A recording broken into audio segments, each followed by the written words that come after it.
সম্মানিত ভাইরা, আমার মনে হচ্ছে ওই পিছনে আমাদের যে ভাইরা বসেছেন ওনারা চিন্তা করতেছে যে সুযোগ পালি দৌড় দেব, এরকম কিছু। ভাই, আপনাদের কোনো রাগ আছে এই মাহফিলের পরে অথবা আমার পরে আছে? তাহলে আপনারা একটু এত দূরে বসলেন, আমাদের তো মন খারাপ হয়। মাঝখানে সব ফাঁকা রেখে নাকি মাঝখানে আল্লাহর ফেরেশতাদের বসার সুযোগ করে দিয়েছেন মনে হয়, না বাড়ি থেকে ওয়াইফ নিষেধ করে দিয়েছে? হ্যাঁ, একবার এক রাজা, বলি না মাঝে মাঝে, একবার এক রাজা বললো যে আমার রাজ দরবারে বউয়ের কথা শোনো কে কে, তারা এক পাশে যাও, আর বউয়ের কথা যারা শোনো না তারা এক পাশে যাও। আমি দেখতে চাই যে বউয়ের কথা মতো চলে কে আর বউয়ের কথা মতো চলে না কে। তো সবাই চিন্তা করলো একজন একজন করে, আমি বউয়ের কথা শুনি, আমি বউয়ের কথা শুনি, আমি বউয়ের কথা শুনি। সবাই এক পাশে গেছে আর একজন এক পাশে। রাজা বলছে তাও ভালো। আমি চিন্তা করলাম আমার রাজ্যে একজনও নেই যে বউয়ের কথা না শুনে নিজের মতো চলে, তো একজন তো পাইছি যে বউয়ের কথা শোনে না নিজের মতো চলে। বলছে না রাজা মশাই, ওইটা না। বলছে কি? বলছে আমার বউ কইছে যে পাশে বেশি লোক দাঁড়াবে ও পাশে তুমি দাঁড়াবা না। তার মানে ও অলরেডি আমলের পরে রয়েছে, ও আমলের উপরে রয়েছে। আমার বউ বলিছে যে পাশে লোক বেশি দাঁড়াবে ওই পাশে তুমি দাঁড়াবা না। তো এখন আমি জানি না যে আমাদের ওই ভাইদের বাড়ি থেকে আমাদের ভাবিরা কিংবা আমাদের আন্টিরা বলে দিয়েছে কিনা যে পাশে লোক বেশি থাকবে তোমরা সেই পাশে থাকবা না। হয়তো বা বলেনি। ভাইরা বসে আছে, বাদাম খাচ্ছে, রিল্যাক্সে, অসুবিধা নেই, জায়গা ভরে যাবে ইনশাআল্লাহ। আমি আশাবাদী যে এই অঞ্চলের মালতিয়া মধ্যপাড়া জামে মসজিদের এই মাহফিল আর এই মালতিয়াবাসী এই মাহফিলের কোনো একটি জায়গা অপূর্ণ রাখবেন না ইনশাআল্লাহ। যদি আপনি জায়গা অপূর্ণ রাখেন তবেই তো আপনার কণ্ঠস্বর স্তব্ধ হবে। আপনি যদি জায়গা খালি রাখেন তাহলে ওই জায়গাতেই তো শয়তান প্রবেশ করার সুযোগ পাবে। আপনি সুযোগ করে দিচ্ছেন আপনার ত্রুটিকে চেপে ধরার। আপনাকে আপনার অধিকার জানতে হবে, আপনার অধিকার বুঝতে হবে।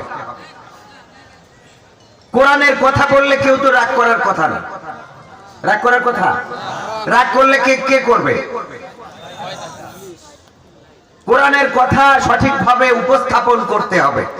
যদি সঠিকভাবে উপস্থাপন করতে পারেন তবে আপনার জন্য সবাই শুভাকাঙ্ক্ষী হয়ে যাবে। তবে আল্লাহ যাদের মধ্যে খতাম আল্লাহু আলা কুলুবিহিম ওয়া আলা সামিহিম ওয়া আলা আবসারিহিম ওয়া লাহুম আযাবুন আযীম, এটা একেবারে ভিন্ন কথা। ওদের জন্য আযাব নির্ধারিত হয়ে রয়েছে। এইগুলো লোকের হয়তো কিছু করা যাবে না, কিন্তু মুসলমানের সন্তান যদি হয়, মুসলমানের রক্ত যদি গায়ে থাকে, তাহলে কোরআনের কথা বললে কেউ বাধা দেওয়ার কথা নয়। দেশে কি হচ্ছে না হচ্ছে, কিরা ব্রিজ ভাঙলো না কালভার্ট ভাঙলো, ও নিয়ে আমার কোনো টেনশন নেই। ও নিয়ে টেনশন করবো? আমার মানুষ মসজিদে যাচ্ছে না, নামাজ পড়ছে না, মৌলিক 5টা কাজ, সেই 5টা কাজ আগে করতে হবে। কলেমা ভর্তি করলে আমাদের গ্রামে একজনের কইলো কলেমা ভর্তি পারো, তা বলছে তো পারি না। তা বলছে কটা পারো? তা বলছে বেশ কটা পারি। তা বলছে পড়ো দিন একটা। তা বলছে তাহলে তোমার নাম আগে কব না আমার যার সাথে বিয়ে হয়েছে ওর নাম আগে কব? ওরে আমার কলেমা আল্লাহ। ইসলামের স্তম্ভ কয়টা জিজ্ঞেস করলে কয় দুটো। কি কি? দেখাই মার খেদমত করা আর বাপের খেদমত করা। আর একজন কয় ইসলামের স্তম্ভ হইলো একটা। তা কি? বলছে বিয়ে করা। বিয়ে করা না ইসলামের স্তম্ভ। এগের কোয়ানে দড়ি লাগাবো। ইসলামের স্তম্ভ জানে না। যদি জিজ্ঞেস করেন যে ভাই নামাজ কয় ওয়াক্ত দিন, তাও হঠাৎ করে মনে করবে আসলে কয় ওয়াক্ত খুঁজি। ভাই বলেন যদি বইলেও ফেলে 5 ওয়াক্ত, কবেন কি কি? ও ফজর করতেছে, এই ফরজ কবে? কবে ফরজ? আসর, যহর, মাগরিব, ইশা, উল্টি পাল্টি ফেলাবে। যদি বলা হয় ঈশার নামাজ আগে না মাগরিব আগে, ওই সেই একজনের এরকম হুজুর বলছে আমি দাওয়াত খাতে যাবো না, বেনামাজিকের বাড়ি আমি দাওয়াত খাই। বলছে হুজুর আমি নামাজ পড়া ধরেছি, আপনার দাওয়াত খাওয়াবো বুঝলি। তা বলছে তালি দাওয়া নেই। হুজুর গেছে, যাওয়ার পরে খাতে দিয়েছে। তা হুজুর বলছে ঠিক আছে তাহলে একটু ইন্টারভিউ নিয়ে নি। বলো দিন ফজরের ফরজ নামাজ কয় রাকাত? বউ রান্নাঘরতে দেখাচ্ছে আঙুল দিয়ে রাখবে। বলছে হুজুর আপনি খেয়ে নেন পরে কবানে, বলছে না আগে কম। বউ দেখাচ্ছে, বলছে হুজুর 4 রাকাত, ফজরের ফরজ নামাজ 4 রাকাত। হুজুর বলছে এই নামাজ পড়ো না, আমি তো বেনামাজির বাড়ি খাবো না, চলে গেছে। বউ বলছে আমি 2 আঙুল দেখালাম, 2 আঙুল কিন্তু দেখতে পাওনি চোখে। বলছে এই 4 রাকাত করছি তাই থাকেনি, 2 রাকাত করে থাকে। হ্যাঁ 4 রাকাত করছি তাই হুজুর দৌড় দেছে, আর 2 রাকাত করলেও তো মেরি বসতো। এরকম নাকি? মুসলিম তুমি দাবি করে যাও সকাল বিকাল মুখে, মুসলিম তুমি মুসলিম কিনা বলো হাত দিয়ে বুকে। মুসলিম তুমি কোরআন হাদিস পড়তে পারো না, মুসলিম তুমি নামাজ রোজার ধার তো ধারো না। মুসলিম তুমি মুসলিম শুধু মুসলিম আছো নামে, মুসলিম তুমি কবে যে হবে প্রতিটি কাজ কামে রে, প্রতিটি কাজ কামে। মুসলিম তুমি আজান হলে মসজিদে যাও না, মুসলিম তুমি নামাজ পড়ার সময় তো পাও না। মুসলিম তুমি টিভি সূচির খবর রাখো বেশ, মুসলিম তুমি ইমান আমল সব করেছো শেষ। মুসলিম তুমি আজান হলে মসজিদে যাও না, মুসলিম তুমি নামাজ পড়ার সময় তো পাও না। মুসলিম তুমি টিভি সূচির খবর রাখো বেশ, মুসলিম তুমি ইমান আমল সব করেছো শেষ। মুসলিম তুমি মুসলিম শুধু মুসলিম আছো নামে, মুসলিম তুমি কবে যে হবে প্রতিটি কাজ কামে রে, প্রতিটি কাজ কামে। মুসলিম তুমি মিথ্যা কথা যাও বলে যাও রোজ, মুসলিম তুমি সত্য দিনের রাখো না কোনো খোঁজ।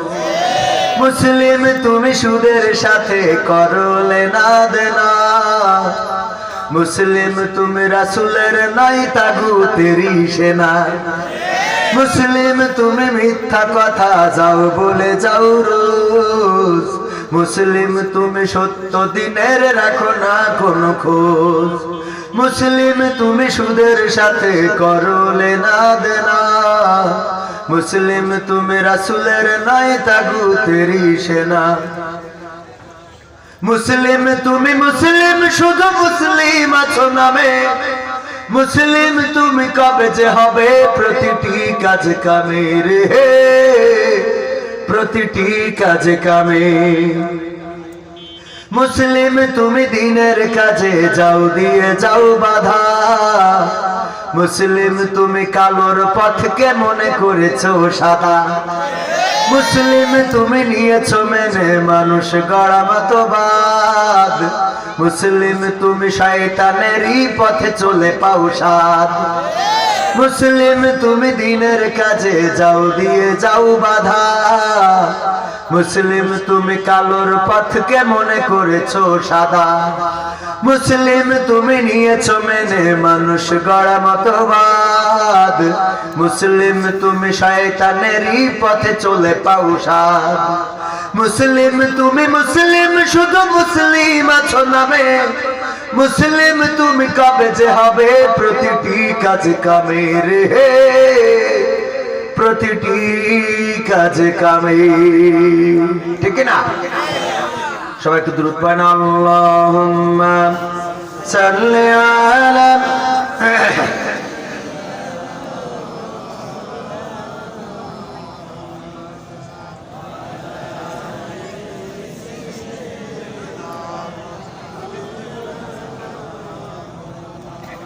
এসো হে রাসূল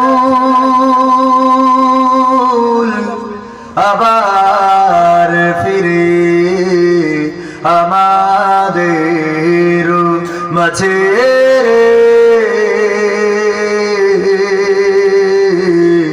নতুন করে খুদবা বাদিতে কাবার মিনার পারে আল্লাহুম্মা সাল্লি আলা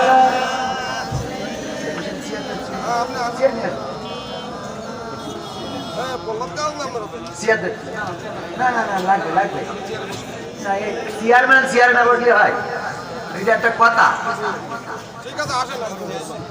এইরাম চেয়ারম্যান না হলে হয়? ধুলির আসনে বসে ওমর শাসন করেছিল অর্ধজাহান, ঠিক কিনা? আজকে চেয়ারম্যান বলছেন চেয়ারে বসেন না, তার মানে আমি ধরে নিচ্ছি ওমর রাদিয়াল্লাহু তাআলা আনহুর উত্তর সূরি হিসাবে আল্লাহ অনেকটাই কবুল করেছেন।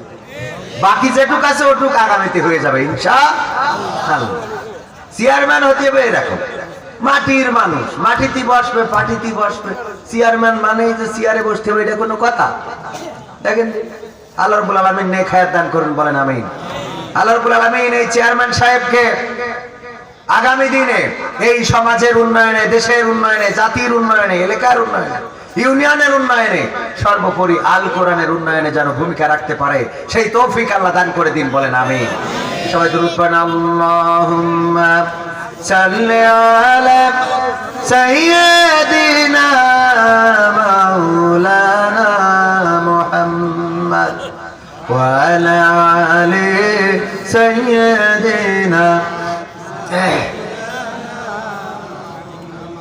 নবীর নামে দুরূদ শরীফ পড়িবে যে জন, তার জন্য যে হারাম হবে জাহান্নামের আগুন। আল্লাহুম্মা সাল্লি আলা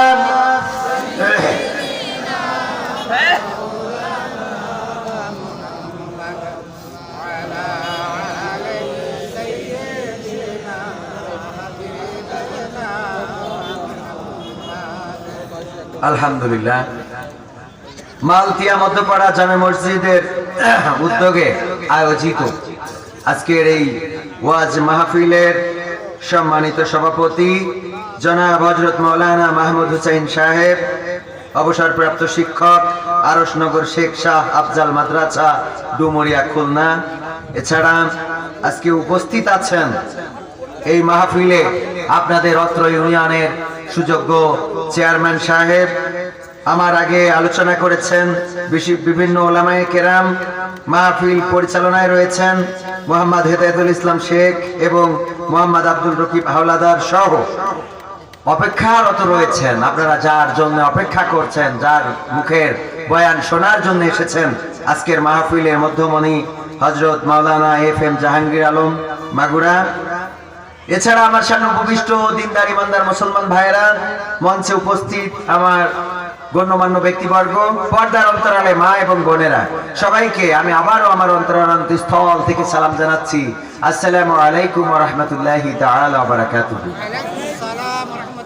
আমরা সেই মহান রব্বুল আলামিনের শুকরিয়া আদায় করছি যে মহান রব্বুল আলামিন দয়া করে, মায়া করে আমাদের প্রতি ইহসান করেছেন, আমাদের সুযোগ করে দিয়েছেন, আমাদের বাঁচিয়ে রেখেছেন, মাহফিলে আসার তৌফিক দিয়েছেন।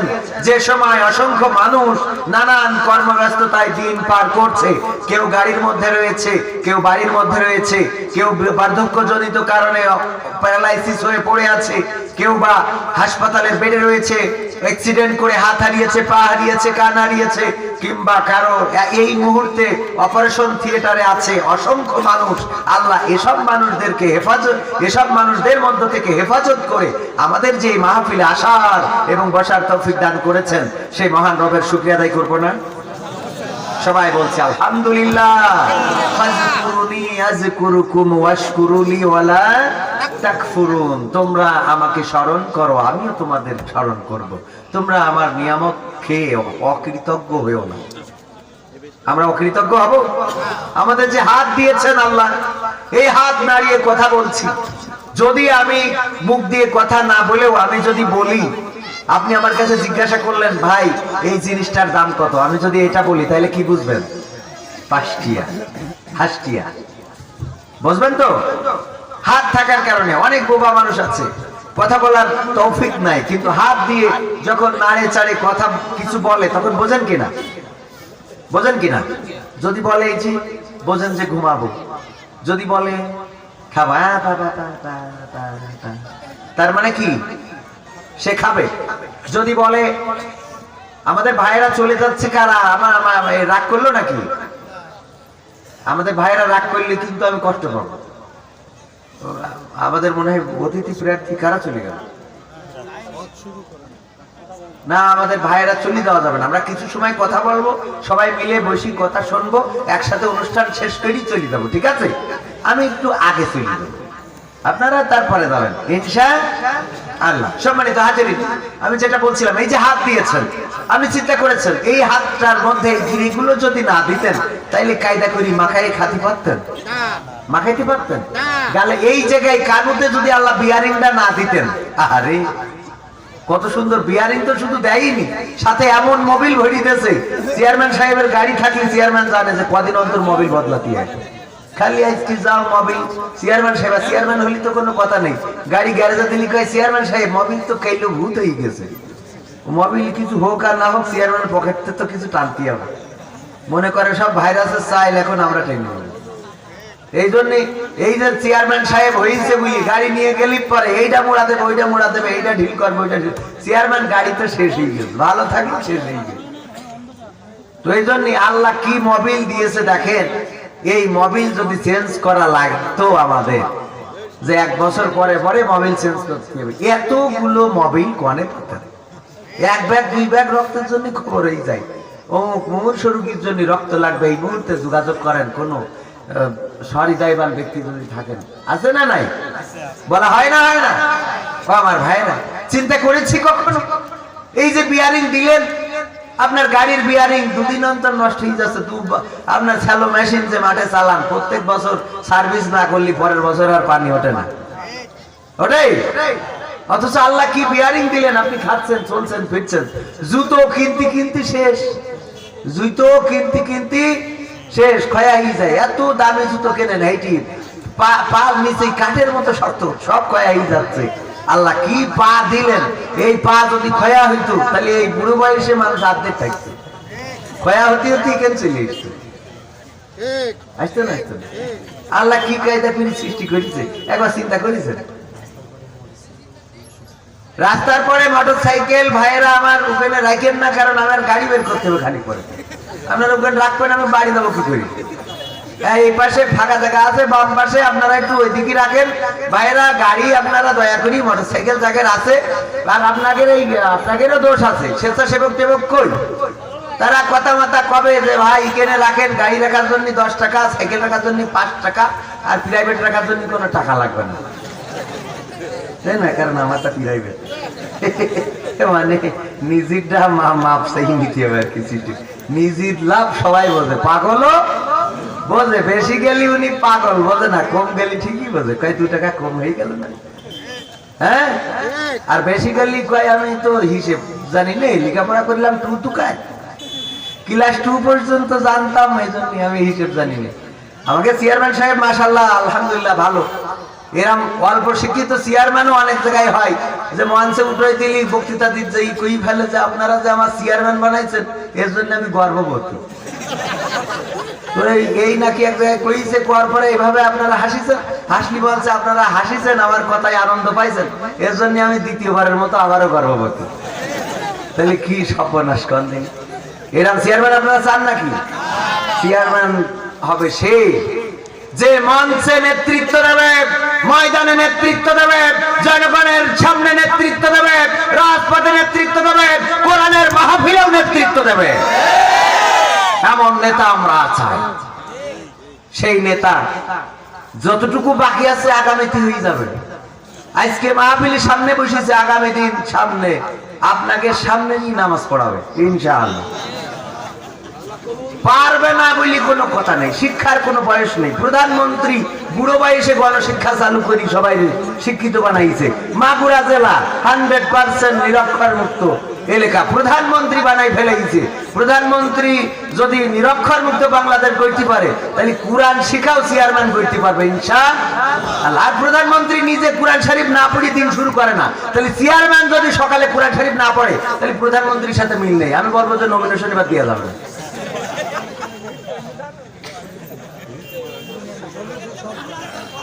ও তাই এখন এই এত বেলা পরে কলি তাহলে কিরাম লাগে? কোন সমস্যা নেই। আমি তো এইটাই তো আরো বড় কথা যে চেয়ারম্যান সাহেবের জন্য এতক্ষণ যা দোয়া করি আল্লাহ কবুল করুন। আমিন।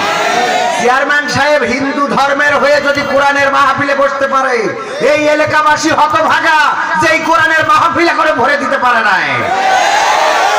আবার বাইরে দিয়ে কইবেন সরকার মাহফিলি 144 ধারা দেয়, এই করে তাই করে পাকাবো করে দেখি ভাবে খালি স্টেজের বাইরে দিয়ে বুঝলেন চেয়ারম্যান সাহেব। এই মাহফিলে আপনি চলে আইছেন হিন্দুই, মুসলমান এখনো জায়গা ভর্তি পারেনি। ওদের এই দেশে এই জন্যই তো রাজাকার খুঁজে তাড়াই দেয়। হ্যাঁ, এইভাবে এই খালি থাকবে এটা তো আমরা কল্পনাও করতে পারি না। মুসলমানরা এই জায়গায় খালি রাখবে, যেখানে চেয়ারম্যান সাহেব এসে বুঝে পেয়েছে। হ্যাঁ, এই এলাকাবাসী হতভাগা। আবার যখন চারিদিকে নির্যাতিত হয়, নিষ্পেষিত হয়, তখন বলে আল্লাহ কোথায়? আল্লাহ কোথায়? তুমি ক্লাসে যাবা না, স্কুল করবা না, এমনি তুমি পাশ করবা, পাকমা পাইছাও। হ্যাঁ, চেয়ারম্যান সাহেব কি এমনি চেয়ারম্যান হয়েছে?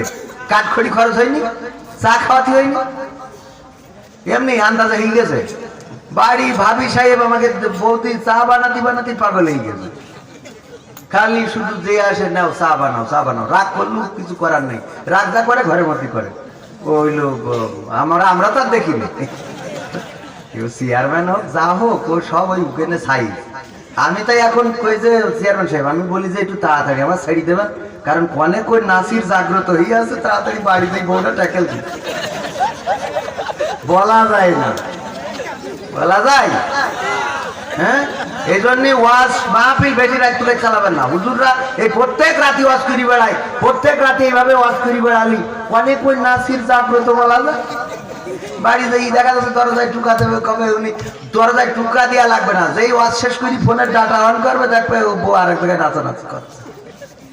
হ্যাঁ, ওরে ভাই পাকামো না, এ হতেও পারে।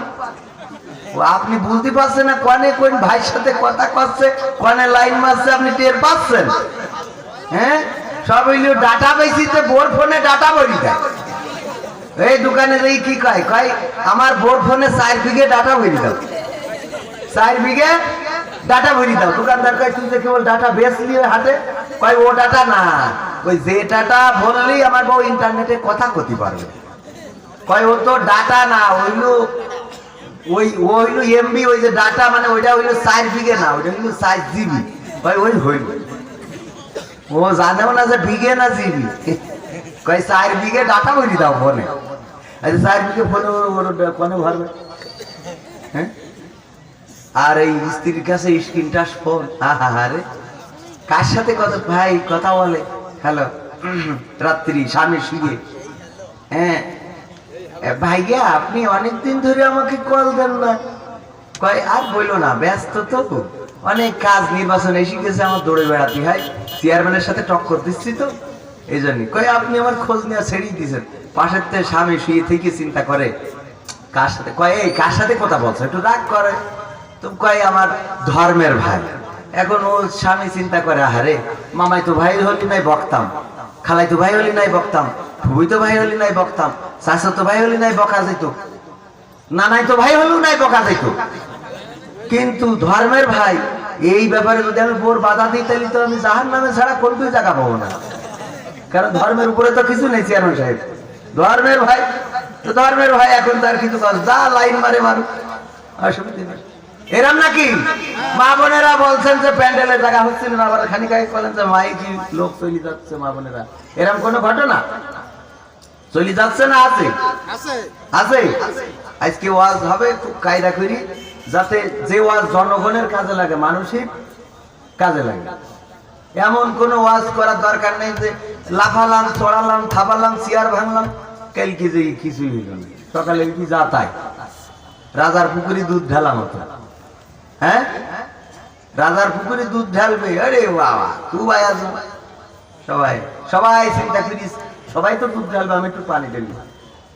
এই চিন্তা সবাই করি যে সবাই দুধ ঢালবে, আমি একটু পানি ঢালি। রাজার পুকুর কি পানির পুকুর হয়ে গেছে। আমাদের অবস্থা তাই, মুসলমানদের অবস্থা। আমরা এই যে মানে এত কথা বলি, এত কিছু করি, কি অবস্থা। আমি চারিদিকে ঘুরি আর দেখি আর মনে মনে কই, আহারে এই সমাজ কি করি ভালো হবে? এই সমাজ ভালো হওয়ার কোনো অবস্থা নেই। নামে শুধু মুসলমান, খানিক আগে বললাম না, মুসলমান শুধু নামে। একবার নাসিরউদ্দিন হোজ্জা 1 কেজি গরুর গোশত কিনে নিছে, এই নি বোর কইছে রান্না করো। নাসির হোজ্জা 1 কেজি গরুর গোশত কিনে এনে বলল রান্না করো। নাসির হোজ্জার স্ত্রী রান্না করেছে। রান্না করে আমাদের মায়েরা বোনেরা যখন রান্না করে তখন মাঝে মাঝে একটু চেখে দেখে না, দেখে না।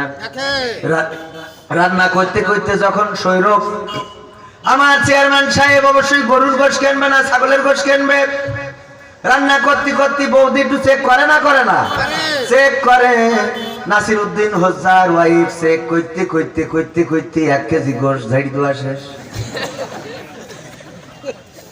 1 কেজি গোশ খাওয়া হয়ে গেছে। নাসিরউদ্দিন হোজ্জা বোর কাছে গোশ দিয়েছে আর কইছে আমি গোসল করে আসতেছি, তুমি কায়দা করি, অনেকদিন পরে গোশত নিয়ে আসলাম, একটু কায়দা করে রান্না করো। বউ এত কায়দা করে রান্না করেছে, নিজেই ছেড়ে ফেলাইছে।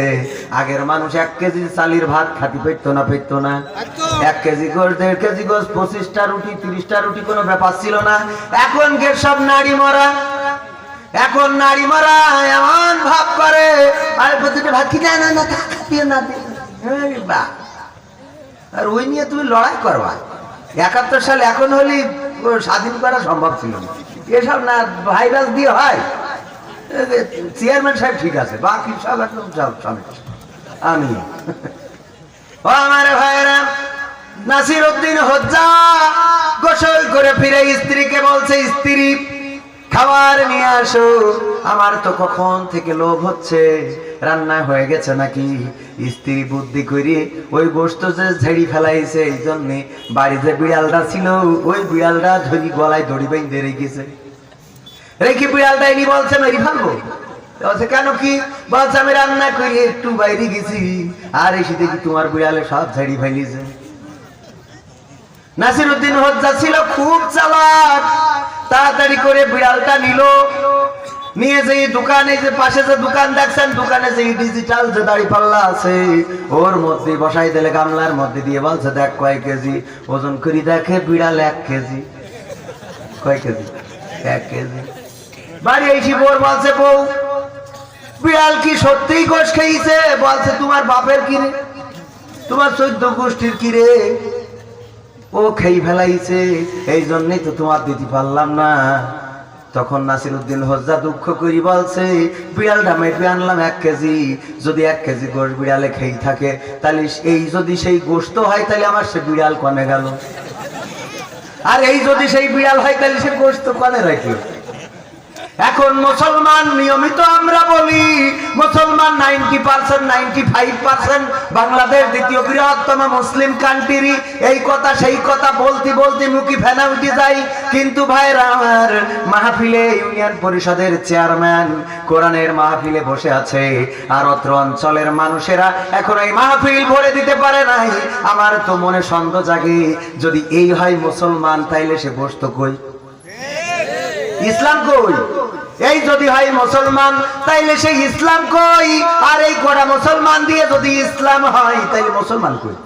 মুসলমানই তো নেই, আছে নাকি? ও আমার ভাইরা, আল্লাহ রাব্বুল আলামিন বলছেন, কাইফা তাকফুরুনা বিল্লাহি ওয়া কুনতুম আমওয়াতান ফাআহইয়াকুম সুম্মা ইউমীতুকুম সুম্মা ইউহয়িকুম সুম্মা ইলাইহি তুরজাউন। আল্লাহ রাব্বুল আলামিন বলছেন, কোন জিনিস তোমাকে তোমাদের মহান রব থেকে ভুলিয়ে দিয়েছে, অথচ তোমরা ছিলে একদিন মৃত, তোমাদের কোনো জীবন ছিল না, আবার একদিন আমি তোমাদের মৃত্যু ঘটাবো। আবার একদিন তোমাদের পুনরুজ্জীবিত করব। ও আমার ভাইরা, আল্লাহ প্রশ্ন করেছেন কোন জিনিস তোমাদের মহান রব থেকে ভুলিয়ে দিল। এখন আমরা যদি আমাদের কাছে চিন্তা করি কোন জিনিস আমাদের মহান রব থেকে ভুলিয়ে দিয়েছে, আপনি আপনার বিবেকের কাছে চিন্তা করে দেখেন কোন জিনিস আপনাকে এই মাহফিলে আসতে দেয় নাই, কোন জিনিস আপনাকে কোরআন শুনতে দেয় না, কোন জিনিস আপনাকে মসজিদে যেতে দেয় না, কোন জিনিস আপনাকে আল্লাহর ইবাদত করতে দেয় না, কোন জিনিস আপনি চিন্তা করলেই বুঝতে পারবেন আপনার কারোর কাছে অনেক প্রিয় হলো সুদ খাওয়া। আছে না নাই? কারোর কাছে অনেক প্রিয় সুদ খাওয়া। ও সুদ না খালি মাথায় কাজ করে না। কারোর কাছে আছে আইল ঠেলা। ও যাই করুক তাই করুক, আলী কোপ মারবে, আলী কোপ মারবে। এরকম কিছু আছে না নাই? কিছু আছে। আবার মনে করেন তাস খেলা পার্টি, জায়গা জমি নেই, ঘর বাড়ি নেই, বোর দিয়ে মেরি পিঠে যৌতুকে নিতাই দিয়ে তাস খেলে। এইরকম আল্লাহর ওলি আছে না নাই? আছে। ও আমার ভাইরা, আমার মা বোনেদের মধ্যে রয়েছে ওরাও আর এক আল্লাহর ওলি, সারাদিন সিরিয়াল সিরিয়াল। আছে না নাই? স্টার জলসা, জি সিনেমা, এগুলো অটোমেটিক চলে। ও আমার ভাইরা, আজকে কোরআন শুনি না, হাদিস বুঝি না, ইসলাম জানি না, ধর্ম জানি না, যার জন্য আজকে মুসলমানদের কপালে আগুন লেগেছে। ইসলাম ধর্মের আর ইসলাম ধর্মকে আমরা উপস্থাপন করতে পারি নাই। এটা কত সুন্দর ধর্ম, আমরা এটা বোঝাতে পারি নাই। ইসলাম মানেই এখন আমাদের মুসলমানদের মধ্যেও অনেকেই আছে মনে করে ইসলাম মানেই উগ্রতা। কলি তো দোষ হয়ে যাবে না, এই তুফান। এইটা কি টাইটেল? এসব টাইটেল কেন লাগাবেন? কে ভালো নাম নেই। কলি আবার অনেকে মন খারাপ করে। ভাই মন খারাপ করেন না। বিপ্লবী, জিহাদি, মিয়াদি, এই সেই অনেক কিছু অনেক কিছু অনেক কিছু আছে না নাই? জিহাদ করে খালি মঞ্চে উঠিয়ে, রাস্তায় পাওয়া যায় না? পাওয়া যায়? রাস্তায় পাওয়া যায়? টাকাতে দাওয়াত করি না আনলি কবির বিন সামাদের দেখা যায় না? টাকা যদি কম দেয় তাইলে ডেট খালি নাই। টাকা কম দিলে আমার ডেট পাবে? আমি কবির বিন সামাদ আল্লাহর ওলি জিয়াতি টাকাও করে দেখাই ওরা।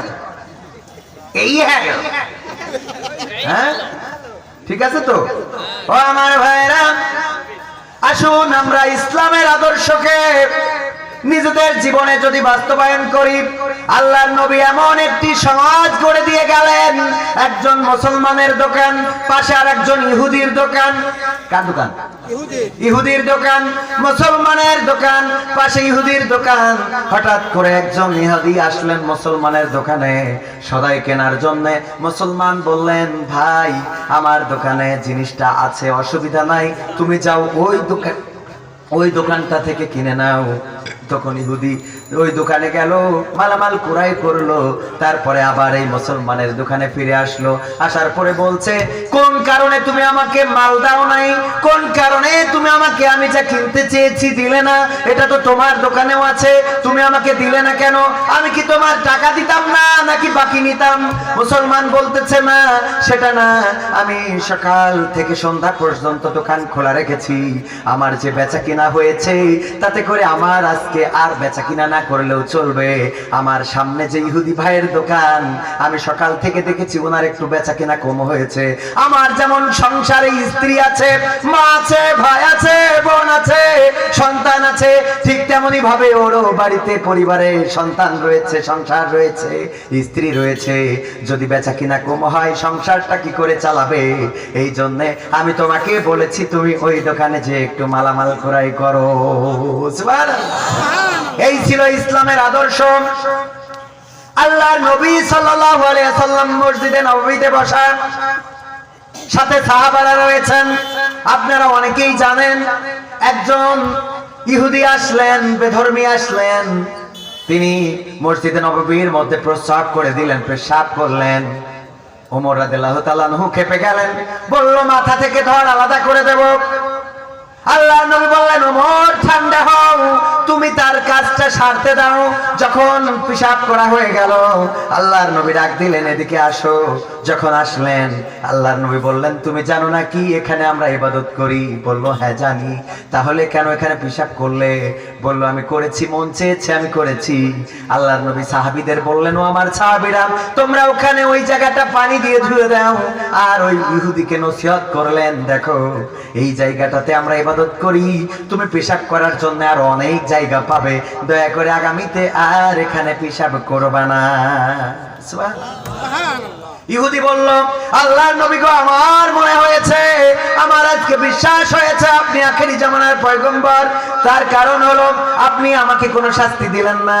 আপনার ইবাদতখানায় আমি পেশাব করলাম, আপনি আমাকে কোনো শাস্তি দিলেন না। আপনি ক্ষমা তো শুধু করেননি, সুন্দর করে উত্তম ভাবে নসিহত করলেন। এটাই নবীর আদর্শ হওয়া উচিত। এবং এটা যখন করেছেন তখন আমি পড়ে নিলাম, লা ইলাহা ইল্লাল্লাহু মুহাম্মাদুর রাসূলুল্লাহ সাল্লাল্লাহু আলাইহি ওয়াসাল্লাম। ও আমার ভাইরা, তরবারি দিয়ে ইসলাম আসে নাই, ইসলাম এসেছে আদর্শ দিয়ে, চরিত্র দিয়ে, ব্যবহার দিয়ে, মাধুর্য দিয়ে। আল্লাহর নবী সাল্লাল্লাহু আলাইহি সাল্লাম মক্কা বিজয় করলেন। যে মক্কা থেকে বিতাড়িত করেছিলেন, মক্কা থেকে রাতের অন্ধকারে পালিয়ে যাওয়া লেগেছিল। নিজের আপন চাচারা, আপন চাচাতো ভাইয়ের আপন জনেরাই আল্লাহর নবীকে হত্যা করতে চেয়েছিলেন। 10টি বছর পরে যখন মক্কা বিজয় করে ফেলেছেন, মক্কা বিজয় করে মক্কাতে এলেন, আল্লাহর নবী সাল্লাল্লাহু আলাইহি সাল্লাম যখন বললেন, যাও তোমরা নারী শিশুদেরকে কোনো ক্ষতি করবা না, যারা ইসলামের ছায়ায় আশ্রয় গ্রহণ করবে তাদের কোনো ক্ষতি করবা না, কিন্তু ইসলামের বাইরে যারা কথা বলবে তাদেরকে তোমরা অ্যারেস্ট করতে পারো, তাদেরকে আমাদের কাছে নিয়ে আসতে পারো। আল্লাহর নবী সাল্লাল্লাহু আলাইহি সাল্লাম ঘোষণা দেওয়ার পরে মক্কা বিজয় যখন হয়ে গেছে, অনেকেই পালিয়ে যাচ্ছে যে আর এই মক্কায় থাকা যাবে না। একজন বুড়ি তার পুতলা নিয়ে খুব কষ্টের মধ্যে পড়ে গেছে, যাইতে পারে না, হাঁটতে পারে না, আগোতে পারে না। আল্লাহর নবী সাল্লাল্লাহু আলাইহি সাল্লাম দেখলেন, বুড়িমাকে বললেন, বুড়িমা তোমার এই বোঝাটা কি আমার মাথায় দিতে পারবা? তুমি যেখানে যেতে চাও সেখানে পৌঁছে দেব। বুড়িমা বললেন, বাবা গো, তাইলে আমার অনেক বড় উপকার হয়ে যায়। আল্লাহর নবী বুড়িমার বোঝাটা মাথায় নিলেন, হেঁটে চলেছেন, হেঁটে চলেছেন। যেতে যেতে যখন বুড়িমা মাঝপথ কিংবা আরো গিয়েছেন, আল্লাহর নবী বুড়িমাকে জিজ্ঞাসা করলেন, ও বুড়িমা, তুমি ওই টিলার ওপাশে যেতে চাও, ওই পাহাড়ের পাদদেশে কেন যেতে চাও? কি কারণে যেতে চাও? ওখানে কি তোমার কোনো পরিবার আত্মীয় স্বজন আছে নাকি? বলল, না। তুমি কি শোনোনি ও মুসাফির, তুমি কি জানো না মদিনা থেকে মুহাম্মদ ফিরে এসেছে? আমরা তাকে এই মক্কা থেকে এক সময় বিতাড়িত করেছিলাম, আজকে সে মক্কা বিজয় করে নিয়েছে, আজকে আমাদেরকে কচু কাটা করে ফেলাবে, এই জন্যই আমি পালিয়ে যাচ্ছি। আল্লাহর নবী কোনো কথা বললেন না, আল্লাহর নবী নিয়ে ছুটে চলেছেন। যখন গন্তব্যে পৌঁছে গেলেন, আল্লাহর নবী রেখে চলে আসছেন। বুড়িমা ডাক দিলেন, ও বাবা, তোমার পরিচয় তো দিলে না। আল্লাহর নবী বললেন, ও বুড়িমা, আমার পরিচয় আর আমি কি দেব? আপনি যে নবী মুহাম্মাদের ভয়ে পালালেন, আমি হলাম সেই মুহাম্মদ বিন আব্দুল্লাহ। বুড়িমা বললেন, এই যদি হয় তোমার আদর্শ, তাহলে আমি পালাচ্ছি কেন? তুমি এত ভালো মানুষ, এত সুন্দর মানুষ, এটা জানতাম না। আপনাদের সবার জানা আছে, বুড়িমা, একটা বুড়িমা কাঁটা পুঁতে রাখতেন। মনে করতো নবীর পায়ে কাঁটা পুঁতে রাখলে নবীকে শাস্তি দেওয়া হবে, নবীর পায়ে কাঁটা ফুটবে, সে কষ্ট পাবে, এতে আমার দেবতা বা আমার যারা, আমি যাদের পূজা করি তারা সন্তুষ্ট হবে, এই চিন্তা করে কাঁটা পুঁতে রাখতেন। আল্লাহর নবী সাল্লাল্লাহু আলাইহি সাল্লাম হঠাৎ দেখলেন, একদিন, 2 দিন, 3 দিন কাঁটা নাই। আল্লাহর নবী চলে গেলেন বুড়িমার বাড়িতে, ডাক দিলেন, বুড়িমা। বুড়িমা বলল, কে বাবা? বলল, আমি মুহাম্মদ এসেছি, আপনি কি অসুস্থ নাকি? বুড়িমা বলল, হ্যাঁ বাবা, আমি তো অসুস্থ, কিন্তু তুমি আমার বাড়ি আসলে, তুমি কেন আসলে আর কিভাবে জানলে আমি অসুস্থ? আল্লাহর নবী বললেন, ও বুড়িমা, তুমি আমার চলার পথে কাঁটা বিছিয়ে রাখো। আজ 2 দিন 3 দিন হয়ে গেল আমার পথে কাঁটা বিছানো পায় না। আমার মন বলছিল হতে পারে আমার বুড়িমা হয়তো অসুস্থ, এই জন্য আমি খোঁজ নিতে আসলাম। বুড়িমা তুমি এখন কেমন আছো বলেন দেখি। এমন আদর্শ নিয়ে যদি আপনি মানুষের কাছে যেতে পারেন, এমন আদর্শ নিয়ে যদি আপনি আপনার শত্রুর কাছে যেতে পারেন, এমন চরিত্র নিয়ে যদি আপনি চলতে পারেন, এই সমাজে শান্তি আসবে না? আসবে না? কিন্তু আমাদের অবস্থা ও কই জালখানে কেনে কেনে কেমন পাইছে। ইসলাম জানো না মানো, দাড়ি কয়দিন দেখা যায় মাইক ভাঙা মুসাল্লি। মাইক ভাঙা মুসাল্লি বোঝেন তো চেয়ারম্যান সাহেব? আমাদের গ্রামে মাইক ভাঙা মুসাল্লি আছে। মুসাল্লি তো বোঝেন, মানে যারা নামাজ পড়ে মুসাল্লি অনেকেরা। এখন ওই হঠাৎ করে কি হেদায়েত হয়েছে, নামাজ পড়া শুরু করেছে। নামাজ পড়তে পড়তে একজন আইসক্রিমওয়ালা আইসক্রিম বেচতেছে, মাইক বাজাতে যাচ্ছিল, ওর নামাজে ডিস্টার্ব হয়েছে। এই সে আইসক্রিম ভেঙে মাইকটাই ভেঙে তলাকে গেল। তারপরে 2-3 সপ্তাহ পরে আবার নামাজ পড়ে না।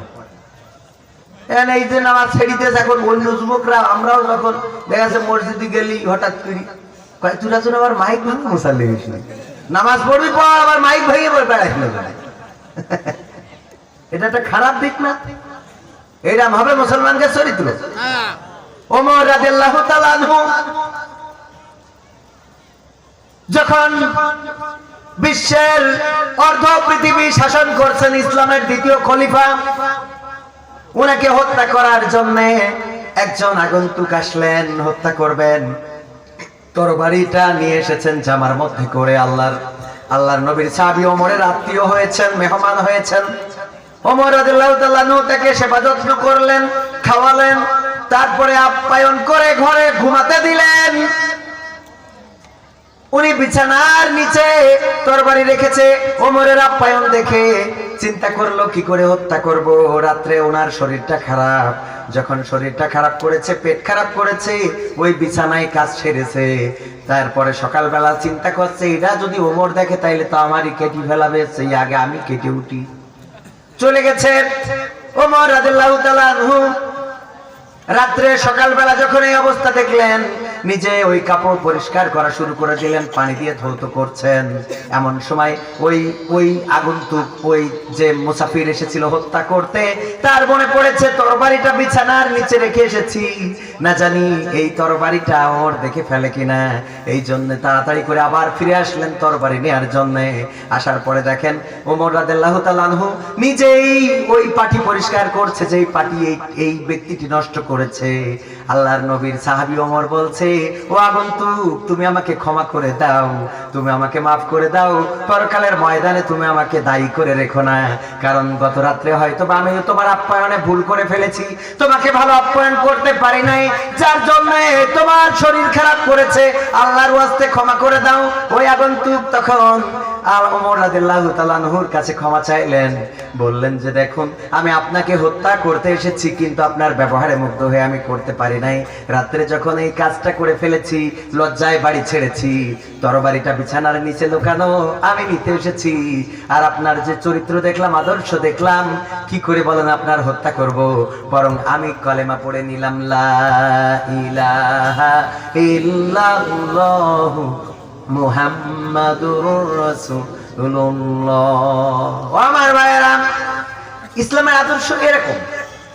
আপনি প্রত্যেকটা ধর্মের, যাদের ধর্মের পরে বিশ্বাস আছে, এই মানুষগুলো ভালো মানুষ। সে হোক হিন্দু, হোক খ্রিস্টান, হোক বৌদ্ধ, হোক নাসারা, যাই হোক না কেন, তার তো একটা জবাবদিহিতার ভয় আছে।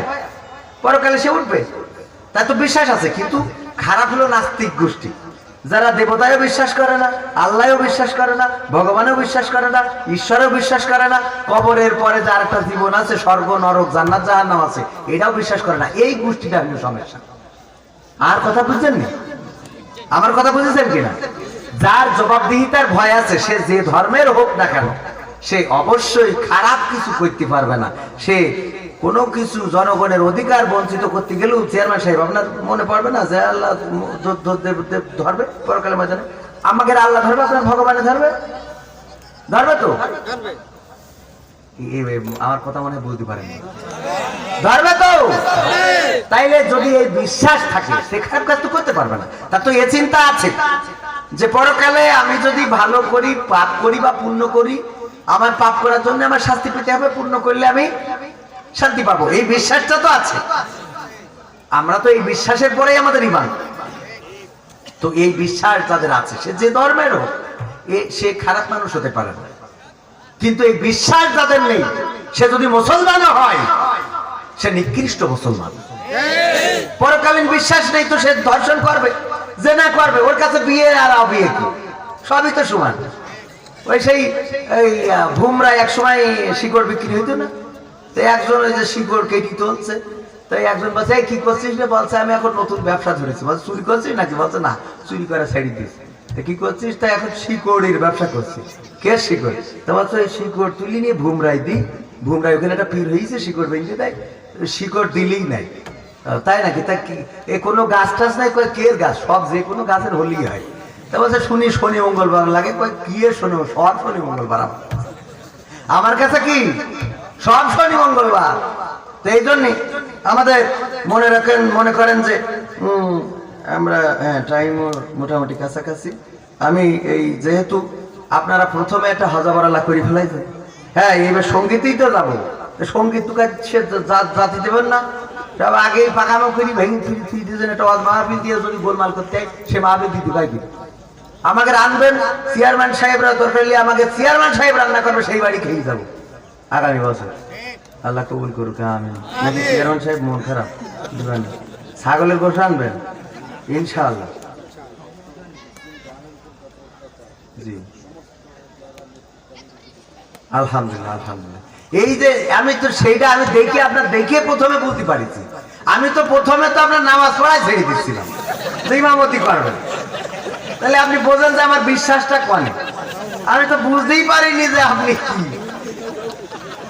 এটা একজন। এই ভ্রাতৃত্ব, এটা হলো ভ্রাতৃত্ব, এটাই ভালোবাসা। ধর্ম বর্ণ শুধু মুসলমানের লাগি আসেনি কো ইসলাম, বিশ্ব মানুষের কল্যাণে স্রষ্টার এই বিধান।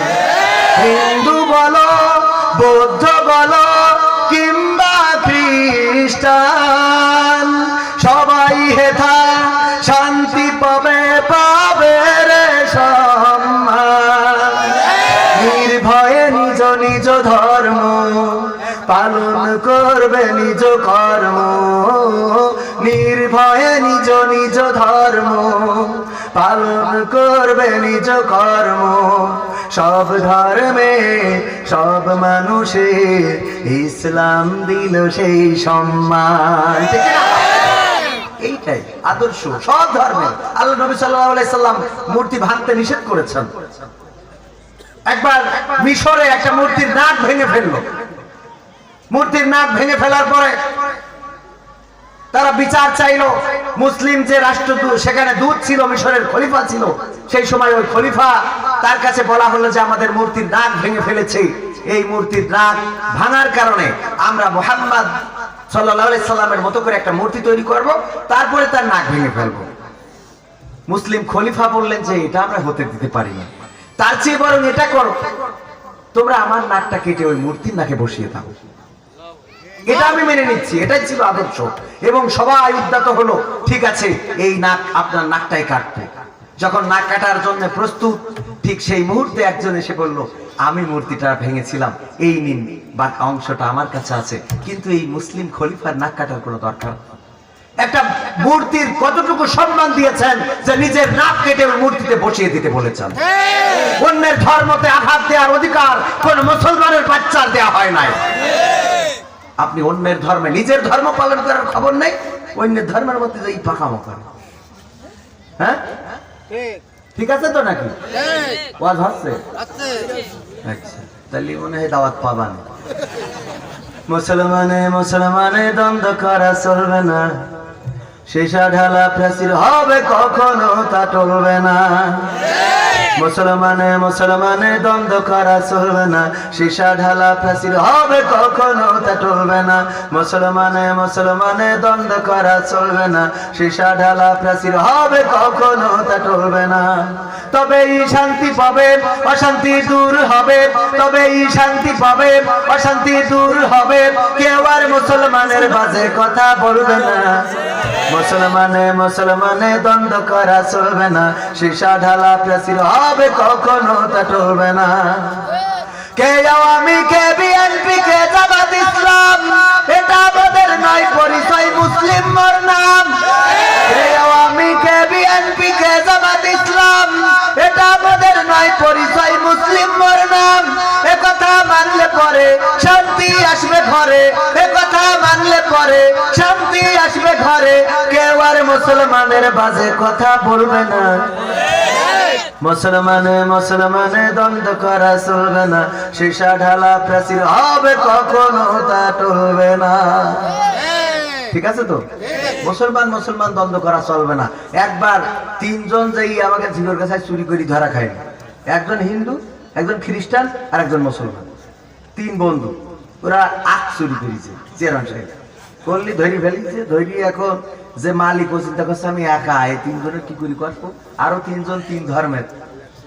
তো বুদ্ধি করেছে, প্রথমে বলতেছে দেখো তোমার নাম কি, তা বলছে আমার নাম শ্রী অমুক, শ্রী অমুক কুমার বিশ্বাস বা এসে। তো তখন বুঝতে পেরেছে এটা হিন্দু। আর একজন আমার নাম বিরাদার অমুক, ও তাহলে বুঝে এটা খ্রিস্টান। আর একজন মোহাম্মদ আল্লাহর ওলি। আচ্ছা বলছে যে ঠিক আছে মুসলমান, ও তো আমার জায়েদ ভাই, ও চুরি করবে, ও আমার খেতে দরকার হলে একদিকে খেয়ে ফেলাবে বসে বসে। খ্রিস্টান, সেও তো কিছুটা কাছাকাছি ঈসা নবীর মানে, কিন্তু হিন্দু।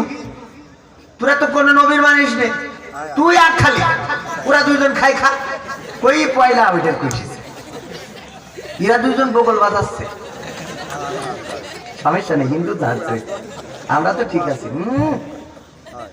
এইবার খানি ওর শোয়াইনোর পরে এবার বলছে আচ্ছা ঠিক আছে মুসলমান, ও দরকার হলে ও এক বিঘে আমার যে চুরি করে খেয়েছ, শর্ট পড়ে গেলে কিনে নিয়ে আরো খাওয়াবো, কিন্তু তুই খ্রিস্টান, তুই খালি খালি। কই ও যখন চাইতেছে এই মুসলমান মনে কাছে যাক আল্লাহ আমার দেখো আল্লাহ আছে আমার মাথার পরে।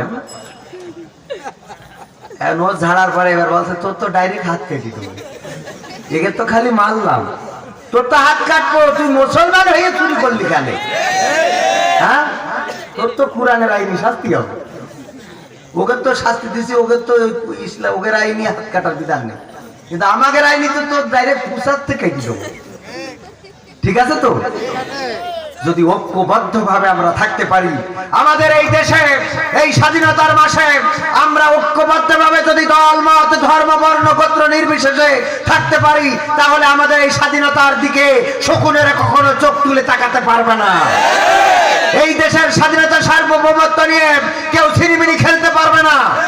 মুসলমান হিন্দু বৌদ্ধ খ্রিস্টান যদি ঐক্যবদ্ধ হতে পারে, তাহলে আমাদের যার যার ধর্ম শেষে পালন করবে। কোরআনের মাহফিলে 44 ধারা দিয়ে আর কেউ সাহস পাবে না। চেয়ারম্যান সাহেব যখন বলবে আমার গেলে কোরআনের মাহফিল, আপনি থানাতে বন্ধ করার কিনা, এইটাই বলিছে। দেখেন এইটাই বলিছে, আমার থানায় আমার ইউনিয়ন পরিষদে কোরআনের মাহফিল ধর্মীয় মাহফিল আপনি বন্ধ করার কিনা, চেয়ারম্যান সাহেব এইটাই বলেছেন। এই তো হলো যোগ্য নেতা। এই কাজগুলো যারা করতে পারবে তাদের নেতৃত্বে দেখতে চাই। আপনারা রাজি আছেন? কিন্তু অনেকেই আছে নির্বাচনের গরম হাওয়া লেগেছে, গেতাম নি না, ওটা গাবো না, কারণ ও গাওয়ার দরকার নেই। আমরা ওই সবাই জন্য দোয়া করবো খানিক পরে আল্লাহর ওলি গান। নির্বাচনের গরম হাওয়া লেগেছে, শার্ট কোট সব রেখে ঘরে পাঞ্জাবি আর টুপি পরে ভোটের তরে রাস্তায় আজ নেমেছে নেমেছে নেমেছে কিনা। নির্বাচনের গরম হাওয়া লেগেছে লেগেছে, নির্বাচনের গরম হাওয়া লেগেছে। কাউকে এখন ধরবে হাতে, কাউকে ধরবে পাই, বুড়ো চাচার বলবে ডেকে তুমি আমার ভাই। মনে মনে থাকে না যে ওইটা আব্বার ভাই। কাউকে এখন ধরবে হাতে, কাউকে ধরবে পাই, বুড়ো চাচার বলবে ডেকে তুমি আমার ভাই। পকেট থেকে বের করিয়া দিবে টাকার নোট, বলবে আমি জনদরদি দিও আমায় ভোট। এসব শুনে কলিম চাচা অনেকখানি রেগেছে। চাচা এই যে সামনে বসেছি রেগেছে কেন জানি, আমাকে চেয়ারম্যান সাহেবের কাছে এই বলছে আমার বোন নামে একটা বিধবা ভাতার কাজ করি। আচ্ছা চাচা বেঁচে আছে, আপনি উনার বোন নামে বিধবা ভাতার কার্ড দেবেন কি করে? হ্যাঁ, এই দিনই বুঝলে উনি রাগ করেছে, এটা কি ঠিক? মানে আসলে চাচা বোঝে না যে বিধবা ভাতার কার্ড কে জন্য দেয়। কারণ ও যদি জিজ্ঞেস করা হয় অনেকেই আছে, যদি জিজ্ঞেস করা হয় তুমি নারী না মহিলা, তাকে মহিলা, মানে ও বোঝে না যে নারী আর পুরুষের মধ্যে পার্থক্য কি। এরম কিছু আছে না? আছে না নাই? এরম ঘটনা ঘটে। নির্বাচনের গরম লেগেছে, পড়বে নামাজ উজু ছাড়া কেমন ইমানদার, জানে না কোনটা কিসের নামাজ কোনটা জানাজার। চেয়ারম্যান সাহেব ওই উজু ছাড়া নামাজ পড়তে চাই, ওই ভোটে দাঁড়াই, বুঝছেন? ও উজু করা লাগে না, আজান হয়ে গেল না, হ্যাঁ শিগগিরি নামাজ মিস করা যাবে না। ওরে বাবা ভোটের আগে আল্লাহর ওলি। এবার মুসলমানরা মনে করে তাহলে হিন্দুর ভোট দেওয়া যাবে না, তো আল্লাহর ওলি। হ্যাঁ, এই হইল ঘটনা। এখন আমি ওই যে ঈদের আবার কোন নামাজ এটা বলে করতে পারবো না। ওই ঈদের চাঁদ দেখতে যাই, যখন মেঘলা আকাশ চাঁদ দেখতে পেলাম না, টিভি খাটাই দেখি বলছে ঈদুল আজহার জানাজার নামাজ শুরু হবে কাল 10টায়।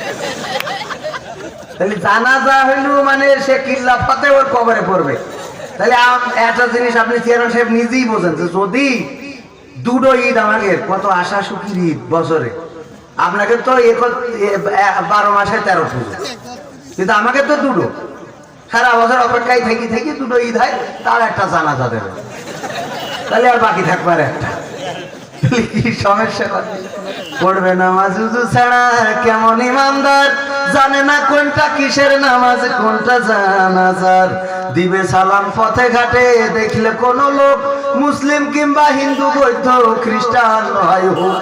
মানে হিন্দুকে তো নমস্কার, খ্রিস্টানকে যে হ্যাঁ হাই হ্যালো যাহে আছে সবাই সালাম না, ওই বড়ে হিন্দু বিন্দু আর কোনো মানামানি নেই। অথচ পরে পাশ করি বলে আর হিন্দু বিন্দু চেনবে না, কবে শরীফ ভাই। হ্যাঁ, আছে না নাই? বসন্তের কোকিলরা এমন সেজেছে, নির্বাচনের গরম হাওয়া লেগেছে। আর এদিকে যাব না, সময়ের আগে শেষ করবো, প্রধান বক্তা আসবে, আর দুটো গানের রিকোয়েস্ট আছে, এই দুটো গান গিয়ে আমি চলে যাব। আপনারা জানেন আমি প্রায় জায়গায় বলি 1952 সালে যখন আমার মায়ের ভাষা কেড়ে নিতে চেয়েছিল পাকিস্তানি হানাদার বাহিনী, তখন আমার বাংলাদেশের দামাল ছেলেরা জেগে উঠেছিল। তারা পাকিস্তানি হানাদারদের সম্মুখ যুদ্ধে তাদের সামনে বুক পেতে দিয়েছিল। তাদের বুলেটে আমার দেশের সালাম, রফিক, শফিক, জব্বার, বরকতের বুক ঝাঁঝরা হয়েছিল, তাজা রক্ত ঝরে পড়েছিল, পিচ ঢালা কালো পথ লাল হয়েছিল। তারা প্রমাণ করে দিয়েছিল আমরা রক্ত দিতে জানি, কিন্তু মায়ের ভাষার অধিকার ছেড়ে দিতে জানি না। 1971 সালে যখন একটি কণ্ঠস্বর বাংলাদেশ বেতারের মাধ্যমে 7ই মার্চ রেসকোর্স ময়দানে জনসভার মাধ্যমে বাংলাদেশের মানুষ শুনেছিল এবারের সংগ্রাম মুক্তির সংগ্রাম, তোমাদের যা কিছু আছে তাই নিয়ে শত্রুর মোকাবেলায় প্রস্তুত থাকো। মনে রেখো এবারের সংগ্রাম স্বাধীনতার সংগ্রাম, এবারের সংগ্রাম মুক্তির সংগ্রাম। এটা শোনার পরে বাংলাদেশের গরিব দুঃখী মেহনতি জনতা, বাংলাদেশের হিন্দু, বাংলাদেশের বৌদ্ধ, খ্রিস্টান, মুসলমান, বাংলাদেশের আপামর জনসাধারণ রাজপথে নেমে পড়েছিল, লড়াই করেছিল, সংগ্রাম করেছিল, বুকের তাজা রক্ত ঢেলে দিয়েছিল। 9 মাস যুদ্ধ করে 30 লক্ষ শহীদ এবং 2 লক্ষ মা বোনের ইজ্জতের বিনিময়ে পাকিস্তানি হানাদারদের কাছ থেকে একটি স্বাধীন সার্বভৌম বাংলাদেশ ছিনিয়ে এনেছিল।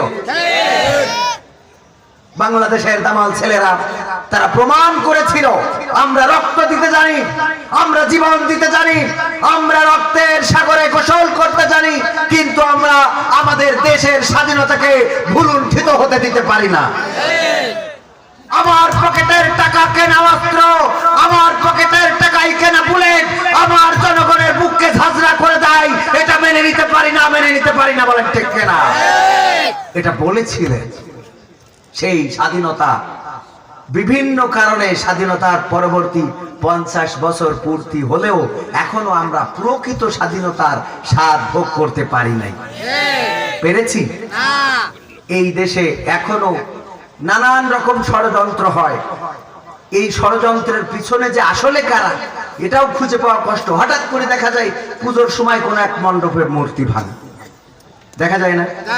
আসলে কি মুসলমান ভাঙলো কিনা, কোন আল্লাহর ওলি ভাঙলো কিনা, নাকি এটার পিছনে কোন নাস্তিকদের কাজ? কারণ হিন্দুই তো আর মূর্তি ভাঙা সম্ভব না, কারণ নিজের দেবতার ভাঙবো কি করে? মুসলমান হয়ে মসজিদ ভাঙা সম্ভব? আর যাই হোক, তাহলে এর পিছনে কারা কাজ করছে? এইটাই হলো স্বাধীনতার শত্রু, এইটাই হলো দেশের শত্রু, এইটা জাতির শত্রু। তারা দাঙ্গা বাঁধিয়ে দিতে চায়, হাঙ্গামা বাঁধিয়ে দিতে চায়, ইসলামকে কলুষিত করতে চায়। এর বিরুদ্ধে সোচ্চার হতে হবে, জেগে উঠতে হবে। সবাইকে সুন্দরভাবে এই দেশে সুন্দর একটি সমাজের জন্য লড়াই করতে হবে। আগামীর দিন, সেই দিন ফিরে আসবে ইনশাআল্লাহ। এখানের জনপ্রতিনিধি যিনি এই কোরআনের মঞ্চে বসে আছেন একজন অন্য ধর্ম অবলম্বী হয়ে, এটাই তো আদর্শ হওয়া উচিত একজন মানুষের, এটাই চরিত্র হওয়া উচিত একজন জনপ্রতিনিধির। আল্লামা দেলোয়ার হোসেন সাইদি হিন্দুদের ত্রাণ দিয়েছেন, আপনারা দেখেছেন না? দিয়েছে তো। পুজো মণ্ডপে গিয়ে তাদের খোঁজ খবর নিয়েছেন, দেখেছেন না? যখন এমপি ছিলেন। এইটা নিয়ে অনেকে এবার সমালোচনা করে, উনি পুজো মণ্ডপে গিয়েছেন। যখন জনপ্রতিনিধি সে যেই হোক, সে রাজাকার হোক, আল্লাহর ওলি হোক, হিন্দু হোক, বৌদ্ধ হোক, খ্রিস্টান হোক, ওনার দায়িত্ব মসজিদের সেবা, মসজিদের জন্য নিজে চাইলে আসবে মসজিদে পৌঁছে দেওয়া, তাই না চেয়ারম্যান সাহেব? মন্দিরের জন্য যেটা আসবে মন্দিরে পৌঁছে দেওয়া। যখন জনপ্রতিনিধি তখন জনগণের কাজ করতে হবে, যেভাবেই হোক কাজ করতে হবে। এটাই দায়িত্ব, এটাই কর্তব্য। তোমাকে জাগতে হবে, তোমাকে থাকতে হবে, এ সমাজ ভাঙতে হবে, নতুন সমাজ আনতে হবে, তোমাকে জাগতে হবে।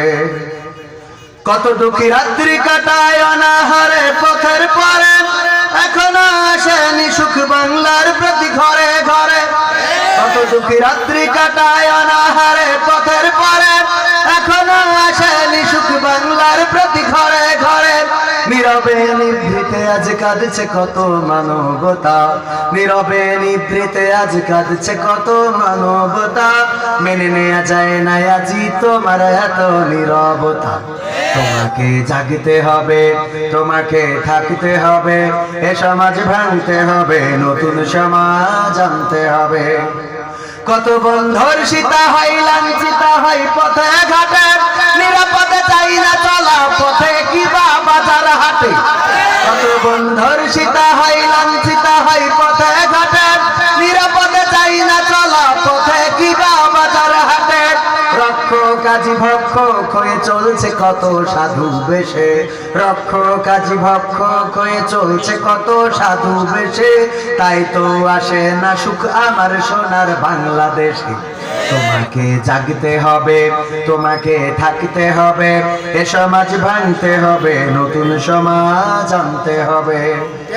হলুদ মিডিয়ার প্রকোপে কত মানুষ মরছে ঢুকে, সত্য নিউজ গুলো টাকার তলে চাপা থাকে।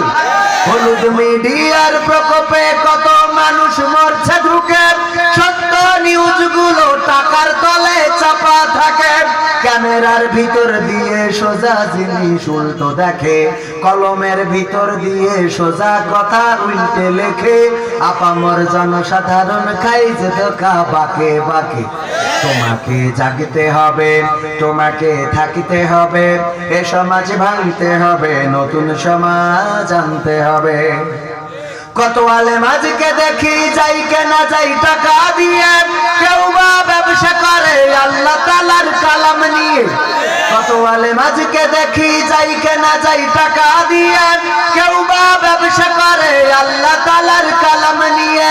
তাই তো হকের কথা যায় না শোনা ওদের মুখে, তাই তো হকের কথা যায় না শোনা তাদের মুখে। উপরে কোরআন প্রেমী বিরোধিতা পিছন দিকে। তোমাকে জাগতে হবে, তোমাকে থাকতে হবে, এ সমাজ ভাঙতে হবে, নতুন সমাজ আনতে হবে। নাস্তিকেরা দিচ্ছে গালি আল্লাহ ও তার রাসূল নিয়ে, আমরা দায় সেরেছি মুখে মুখে ফতোয়া দিয়ে। নাস্তিকেরা দিচ্ছে গালি আল্লাহ ও তার রাসূল নিয়ে, আমরা দায় সেরেছি মুখে মুখে ফতোয়া দিয়ে।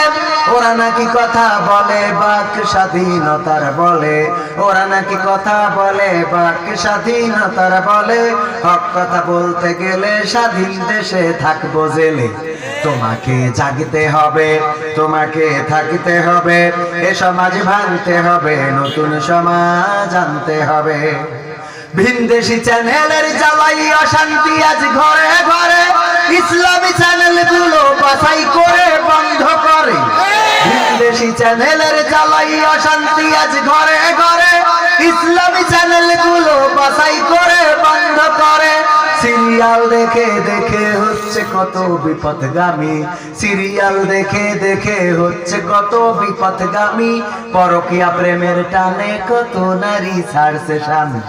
তোমাকে জাগতে হবে, তোমাকে থাকতে হবে, এ সমাজ ভাঙতে হবে, নতুন সমাজ আনতে হবে। যত সব ভণ্ড পীরে দিচ্ছে ধোঁকা অবিরত, আল্লাহ রাসূল ভুলে তাদের কাছে হচ্ছে নত।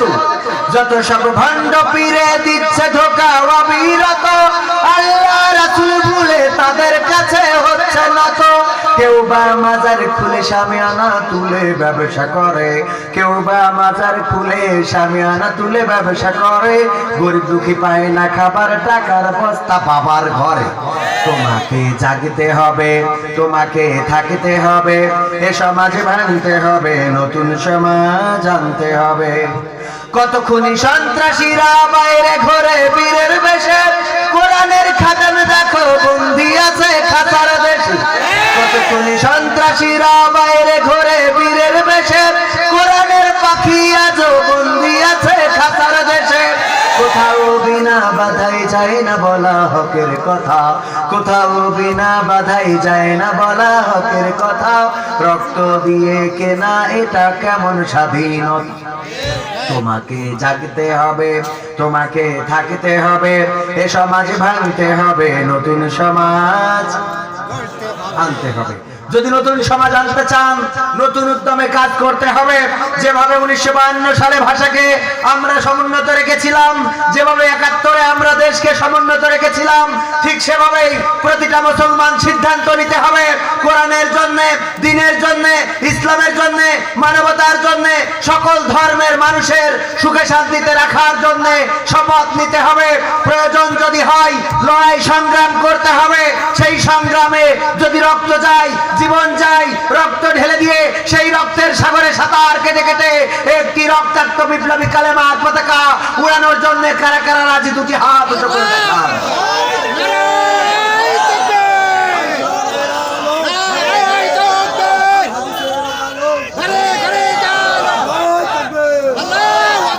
আল্লাহ এই হাতকে কবুল করে নিন। মানুষের কল্যাণে, মানবতার কল্যাণে যেন এই হাত জাগ্রত থাকে। তবে মূল বিষয় হইল জীবন দিতে আমরা সবাই রাজি, টাকা দিতে রাজি না। টাকা দিতে রাজি না। আমি মাঝে মাঝে বলি যে অনেক ছেলে আছে মেয়ে পটায়, কয় তোর জন্য আমি কিডনি খুলি লাগাই দেবো, কয় তোর ফুসফুসি যদি করে নাই অর্ধেক খেয়ে ফেলে তা আর অর্ধেক আমি দেবো, তোর যদি রক্ত ডিস্টার্ব দেয় তা আমি রক্ত মনে কাজ সুই ফুটে দেবো না, এতে কেটি ডাইরেক্ট ঢুকে দেবো, নল লাগাই না থাকবে কিনে কিনে। এরকম পাম মারার লোক আছে না নাই? আরে বাবা, মেয়েও চালাকি করে কয় অত দরকার নেই, তুমি এক কাজ করো আমার 1000 টাকা দাও। কয় তোর কাছে টাকা বড় হয়ে গেল? হ্যাঁ, আমি তোর কিডনি দিতে চালাম, ফুসফুসি দিতে চাল, আর তুই টাকা চাচ্ছিস? আপনারা এরম নাকি? এরম প্রেমিক নাকি? আর আপনারা সবাই দোয়া করবেন, প্রধান মেহমান এইছে, বেয়াদবি করা যাবে না। আর আমারও একটু সমস্যা রয়েছে, ব্যস্ততা রয়েছে, আবারও আসবো এই বছর। আপনারা আপনাদের এই যে পাতলা পাতলা ফাঁকা ফাঁকা দেখলাম, খুবই খারাপ লেগেছে। আগামীতে এই পাতলা পাতলা ফাঁকা ফাঁকা হওয়া যাবে না। তবে আমার যুবক ভাইয়েরা ওই যে রাস্তায় দাঁড়াইনো, চিন্তা করে রাস্তায় দাঁড়ায় থাকবো, হুজুরও দেখতে পাবে না, আরামসে শুনবো, যেই ভালো না হবে সেই চলে যাবো, কেউ টেরও পাবে না, দোয়াও করবে না, বদ দোয়াও করবে না। আবারও দেখা হবে ভাই আর আর না ভাই আর একটা সঙ্গীত আমার বাংলাদেশের প্রবাসীদের গল্প বলি শোনো আমার মালতিয়ার প্রবাসীদের গল্প বলি শোনো আমার ডুমুরিয়ার প্রবাসীদের গল্প বলি শোনো এ গল্প তো কল্পনা নয় তোমরা কি তা জানো ভাই এ গল্প তো কল্পনা নয় তোমরা কি তা জানো আমার বাংলাদেশের প্রবাসীদের গল্প বলি শোনো পল্লী গায়ের দুরন্ত ছেলে বাপে ডাকে খোকা হঠাৎ করে ঢুকলো মাথায় বিদেশ যাওয়ার পোকা রোগে শোকে ক্লান্ত পিতা খাটার নাই উপায় বেকার ছেলের এমন কথায় বাবাও দিল সাই ক্ষেতের জমি হালের গরু বিক্রয় করে দিয়ে বাকি টাকা করলো পুরো মায়ের গহনা নিয়ে অনেক আশা বুকে বেঁধে ছাড়লো যখন বাড়ি সে যে কি বেদনা বিধুর ছিল যেন নারী মায়ে কান্দে ভাইয়ে কান্দে কান্দে আপন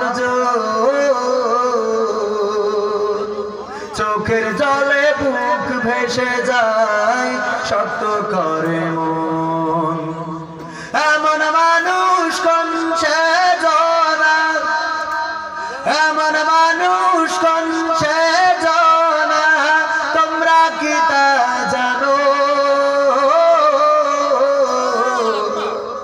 আমার মালতিয়ার প্রবাসীদের গল্প বলি শোনো আমার ডুমুরিয়ার প্রবাসীদের গল্প বলি শোনো বিমানেতে বসে খোকা জানালারি পাশে